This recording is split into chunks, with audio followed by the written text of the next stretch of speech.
Aujourd'hui, c'est question de déodorant. Vous savez, la nature est très riche en ressources pour fabriquer soi-même ces produits naturels qui sont très efficaces et non dommageables pour notre santé et la nature autour de nous. Pourquoi le déodorant? Moi, quand j'ai commencé en savonnerie, une des premières choses que je voulais vraiment réaliser pour moi-même, c'est un déodorant. Pourquoi? Parce que depuis plusieurs années, vers le début trentaine, aucun déodorant sur le marché ne me convenait, était efficace avec moi, ça fonctionnait plus. Et pourtant, j'en ai essayé de toutes les sortes.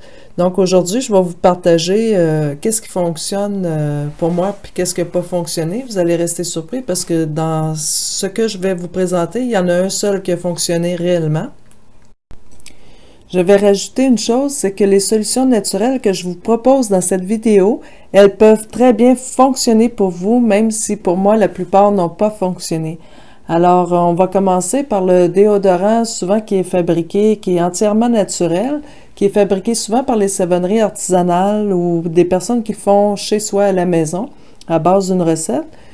Souvent, ces déodorants-là solides sont en bâton, sont composés d'huile végétale et des beurres tels que le karité, le beurre de mangue, le beurre de l'huile de noix de coco. Ensuite, ils ajoutent des huiles essentielles. Ils peuvent ajouter certaines poudres aussi comme l'argile blanche. Aussi, souvent, il y en a beaucoup aussi qui ajoutent aussi du bicarbonate de soude. Pour qu'est-ce qui est du bicarbonate de soude, certaines personnes peuvent réagir. Moi, je réagissais. Autrement dit, quand j'ai fabriqué ce déodorant-là, pour moi, je venais avec des rougeurs sous les aisselles. Donc, plusieurs personnes réagissent comme ça au bicarbonate de soude. Ça irrite la peau. D'autres personnes, ça va être très bien pour eux. Ensuite, il y a les huiles essentielles qui sont ajoutées aussi dans ces déodorants-là. Des huiles essentielles comme la lavande, le tea tree, le géranium. C'est des huiles essentielles qui sont antifongiques et antibactériennes. Donc, elles vont contrôler les bactéries qui sont responsables de l'odeur. Aussi, parfois, vous allez avoir la version qui est en crème. C'est comme un pot de crème hydratante, mais c'est un déodorant que vous appliquez comme une crème pour le visage, mais vous l'appliquez au niveau des aisselles. Certaines savonneries le font aussi de cette façon-là, en crème. La deuxième chose que j'ai tenté comme expérience, c'est la pierre d'Alain. La pierre d'Alain ne fonctionne pas du tout sur moi. Peut-être sur d'autres personnes ça fonctionne, mais moi c'est que j'en mettais ou que j'en mettais pas, que je l'appliquais ou pas, il n'y avait aucun changement.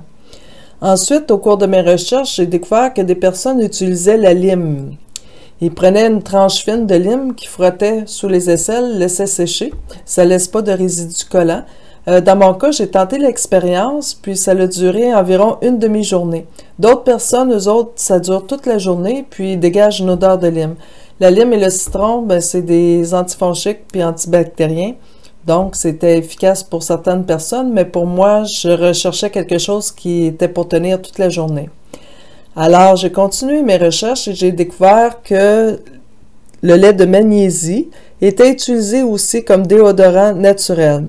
Certains ajoutent des huiles essentielles dedans, d'autres ils le gardent nature. J'ai tenté l'expérience et ça dure environ une demi-journée pour moi aussi.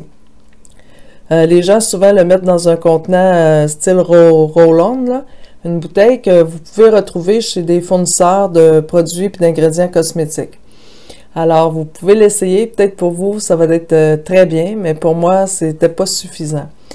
Un jour, je suis arrivée dans une boutique, puis eux autres, ils vendaient, vous savez, ils font des lampes de sel le sel d'Himalaya, là. Ils vendaient aussi du sel d'Himalaya, mais comme en pain de savon. Les gens, ils l'utilisaient ils remplaçaient carrément leur savon par le pain de savon de sel d'Himalaya, ou l'utilisaient aussi comme déodorant de la même façon que la pierre d'Alain. Ça non plus, j'ai eu le même résultat que la pierre d'Alain, que je le fasse ou que je le fasse pas, j'avais aucune différence. Ensuite, qu'est-ce que la solution que j'ai trouvée, c'est la consommation d'un jus vert à tous les jours. Donc, j'étais à tous les jours à prendre un bon 8 onces de ce jus-là, que je faisais moi-même, et au bout d'un mois, c'était terminer les odeurs corporelles. Il n'y en avait plus, même si j'avais une activité intense, un sport intense en plein été. Surtout l'été, moi, je transpire facilement. J'ai pas besoin de bouger que je transpire s'il fait moindrement chaud. Alors, ça a réglé vraiment mon problème. Pourquoi? Parce que le jus vert contient énormément de chlorophylle et la chlorophylle va aller désintoxiquer au niveau du corps. Elle va éliminer au niveau des bactéries, elle va désodoriser le corps. Fait que on élimine nos toxines, nos organes, notre sang, les organes, les poumons, tout ça, c'est nettoyé par cette consommation-là.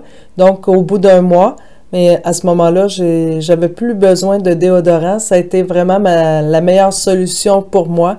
Puis, je vous la partage, en plus d'avoir tous les autres bienfaits que ça l'apporte.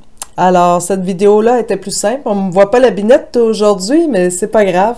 Dans les prochaines, vous allez sûrement me revoir. Bonne journée!